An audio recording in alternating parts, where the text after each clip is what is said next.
Miércoles de Mujeres en la mesa de análisis de Tele 13 Noche. Saludamos a Magdalena Vergara, Idea País. ¿Cómo estás? Todo bien, Álvaro. ¿Qué tal? Y le damos la bienvenida de vuelta. En Gloria y Majestad, Camila Miranda, Nodo 21. ¿Cómo estás, Camila? Hola, Álvaro. Muy bien, contenta de estar acá.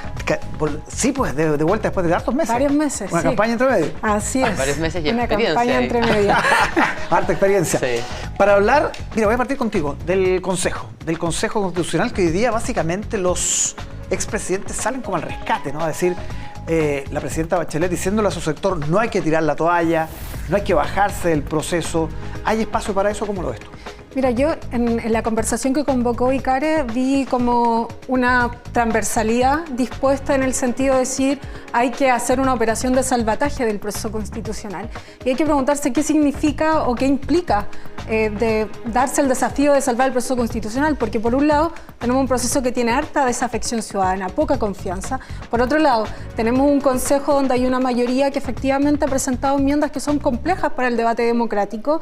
Y tercero, estamos a puertas de empezar una votación, que es un pleno que es bastante complejo, donde vamos a ver si hay posibilidad o no de diálogo después de varios intentos de conversación. Entonces, creo que hay uno respecto de la sociedad que hay que preguntarse, ¿es posible darle vuelta? Pero hay otra respecto de la política, que era quienes se reunieron en el ICARE y que estaban todos los sectores después en un panel. Después de los mandatarios conversan todas las presidentas y presidentes de partido y ahí la conversación muestra que efectivamente hay diferencias profundas, aunque sí se comparta que se requiere poner más seriedad en el debate constitucional, porque efectivamente el efecto político de tener una nueva derrota de un proceso constitucional no lo va a experimentar solo un partido, lo va a experimentar todo el sistema político, y en eso yo veo una conciencia, pero veo dificultades porque cuando se empieza a profundizar en los contenidos que hay que dialogar y que van a estar expuestos en la votación, se ve que no hay grandes acuerdos.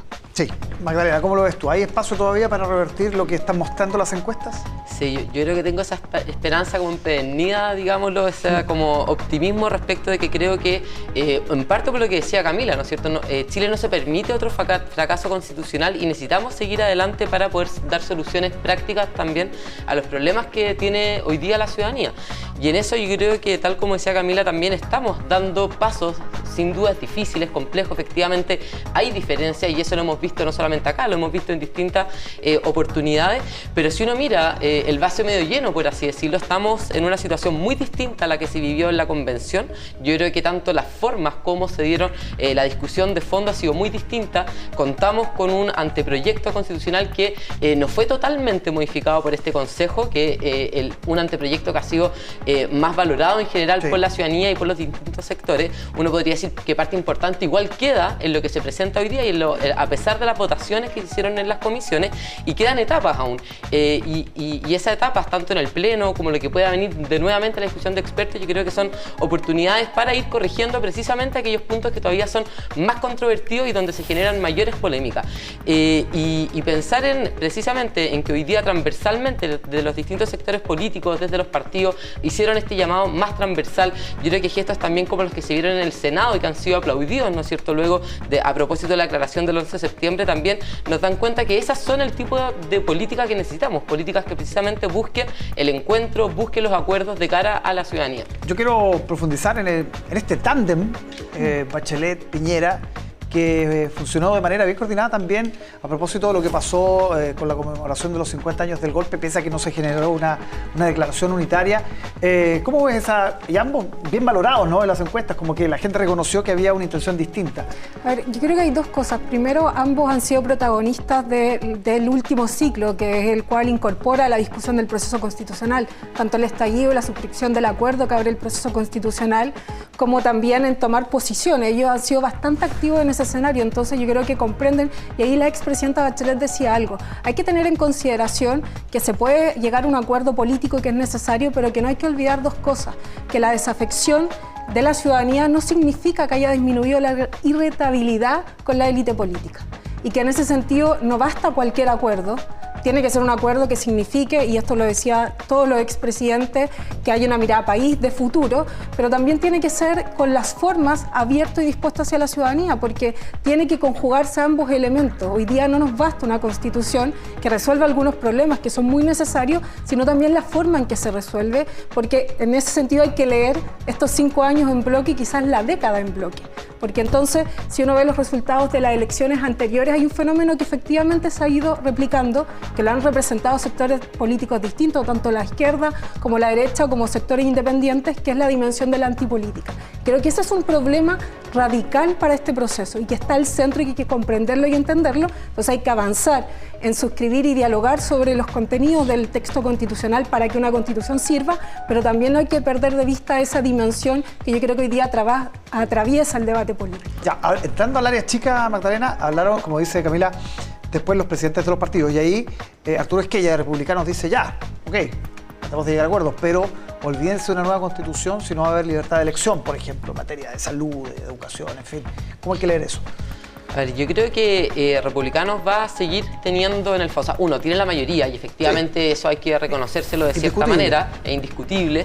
Y por otro lado, si uno mira en general las encuestas y otro, efectivamente la ciudadanía sí está pidiendo esa libertad. Yo creo que en parte pasa por esa irritabilidad hacia la política, por esa falta también de comprensión, de esta falta de acuerdo, por un déficit propio del sistema también. Yo creo que el proceso anterior fue muy poco pedagógico en ese sentido y generó estos avances hacia mayor polarización o mayor extremismo también en distintos ámbitos. Pero sin duda yo creo que sí hay una cierta apertura, o sea, más allá de que efectivamente tenemos que avanzar así como tenemos que avanzar en un Estado social y democrático de derecho, eso no puede impedir que nosotros vayamos a afectar las libertades de las personas y tenemos que permitir en esa Constitución precisamente tanto la colaboración público-privada como la oportunidad de poder elegir, en fin, yo creo que todavía quedan esos espacios de conversación y no creo que sea el cerrar la puerta en ese sentido. En esto yo me tomo un poco lo que decía la Camila, de que aquí no podemos permitir fracasar la política nuevamente y ese es el gran aprendizaje, creo yo, que queramos sacar tanto del 11 como de nuestra historia reciente, en definitiva, en política. ¿Dónde se puede, en buen chileno, entrar a picar, Camila? ¿Dónde se pueden llegar a construir estos consensos que hoy no se ven, digamos, por ningún lado? A ver, primero yo creo que si hay una preocupación de republicanos honesta de conectar con las demandas ciudadanas, efectivamente hay que entrar a esa conversación, pero estamos viendo enmiendas que vienen de su sector que no están dialogando sobre los puntos centrales, están dialogando sobre imposiciones de una cultura dominante, están dialogando sobre retrocesos en derechos. Entonces, claro, en esa dimensión es difícil decir, bueno, entremos en los temas de fondo y de alguna forma la discusión del comité experto entró en algunos temas, otros no los resolvió, pero hizo el ejercicio de preguntarse, ¿qué supone con este entramado de fuerzas políticas que tenemos construir un Estado social? Hicieron una interpretación, que es el artículo del anteproyecto y que ahora se ha ido modificando, que hace una definición de Estado donde pone los derechos, donde pone las libertades, pone quienes participan. Eso fue un ejercicio de responder qué supone un Estado social para la articulación que hoy día se tiene. Yo creo que Republicanos no ha contestado esa pregunta. Entonces no ha contestado si efectivamente va a compartir la visión de un Estado social con lo que significa avanzando en provisión mixta, pero poniéndole un rol al Estado en que tengamos derechos o no. Yo creo que tiene que responder esa pregunta porque en los otros contenidos sobre derechos, sobre cualidades, sobre principios, yo creo que ya la ciudadanía ha dicho hay cosas que no me parecen y que no deberían estar en una Constitución, pero la otra es un debate de fondo y que hay que ver si se vuelve a revalidar el acuerdo que llegan los expertos con diferencia entre todos los sectores o no. Ese es el nudo de este proceso. Yo comparto que todavía quedan cosas por mejorar, o sea, no digo que el texto ya esté definitivo, quedan cosas por mejorar, pero si uno mira, efectivamente sí hemos tenido avances. Yo creo que también, dado que hemos entrampado la discusión en los desacuerdos, no hemos mostrado las cosas positivas que aparecen. Y en ese sentido yo creo que sí hay avances pensando desde el punto de vista de un Estado social y democrático de derecho. En parte eso sigue consagrado en la Constitución y en parte avanzamos en derechos que son importantes. El derecho a la vivienda, se habla de cuidado, se habla del trabajo decente, cuidado, que son cuestiones... No, cuidado quedó dentro. Quedó como un deber de los padres respecto a lo dijo, no, quedó como derecho al cuidado. Quedó como una responsabilidad del cuidado y el trabajo también que se tiene que hacer de forma conciliarlo con el trabajo y la familia, en fin, quizás podemos, de nuevo, podemos discutir respecto de cuál era el tipo que nosotros esperábamos, que quizás no es lo mismo que estaba en la convención, pero efectivamente sí aparece. Entonces, a mí me parece que sí hay avances sustantivos respecto a lo que teníamos y también, de nuevo, de cara a lo que se rechazó en el fondo el 4 de septiembre de la convención, también es bastante distante. Entonces, yo creo que podemos mirar todavía con ojos positivos y decir, no hay nada o hay pocas cuestiones que todavía son posibles de corregir en el Pleno y en la discusión, que uno diga, esto nos va a poner en peligro nuestra democracia, en definitiva. El tiempo corre, el tiempo está avanzando, quedan poquitos meses, poquitas semanas, vamos a ver cómo sigue esta discusión. Magdalena, muchísimas gracias. Camila, qué bueno que regresaste a nuestro panel. Gracias por estar. Te mantienen los miércoles. Mantengo esta dupla. Vamos a revisar a esta hora